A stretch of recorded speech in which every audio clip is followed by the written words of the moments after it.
This is a little look at ePortfolio styled blogs. The first thing you want to look at is the layout. So if you look under here and personalize, you've got the customizer themes. I'm doing this all through Wordpress. If you go into the themes, obviously you're going to want a free one. The ones you're looking for is the one that would have categories and tags down the side and probably images here. So for example, '2 would be okay. The one I'm using is rolling. Any of these where we have images in the center part, and then you have a section that would allow you to have categories and tags, which I will come to later. Once you have chosen your theme, you can customize it. Now on customize, you could, for example, look at the site identity, which is the name and the potential images, the backgrounds, the fonts. The thing I want you to have a look at is a thing here that's called widgets. You might not have all these options. Generally speaking, most of them will be on the side here. But let's look at the primary one, which would be along here on this one. You can add a widget. The two that you will have to add is categories. So that's a drop-down list of categories. I like the drop-down list, but you might just want to see everything quite visible. So click done. And the other one you might want to add is a word cloud of tags. So basically this will show you all the tags. These two things I'm going to explain in a little while. I just want to show you how you add them. And then once you're on, you can say how many you want, done.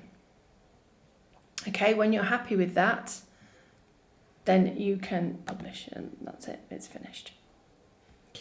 A couple of other things just to look at your site. So if we get out of this, you have here settings.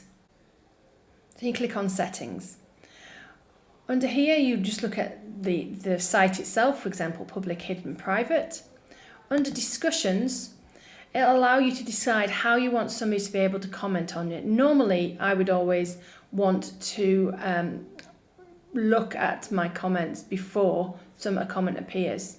Okay, so I actually will moderate comments on here, but it's entirely up to you. Generally, I would suggest that's the best way to do it so that you don't have something inappropriate on your site. And then the final thing you want to look at is when you write your actual blog. When you write your actual blog, so I'll add a new post.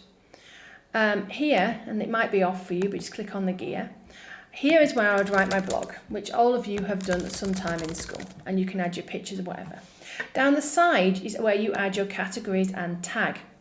Categories is like a topic it is under. For example, if mine was about, well, this is about crafting, okay? One of the categories might be crochet. But the tag is more specific and it might go over a number of categories. So for example, my tag might be jumpers. I might put the tag for jumpers on a category that's crochet. I might put the tag for jumpers on a category that's knitting. It's absolutely fine. Categories and tags can be used to enable somebody to move through your work. I'm going to show you what it looks like in a minute, but you can set these up beforehand.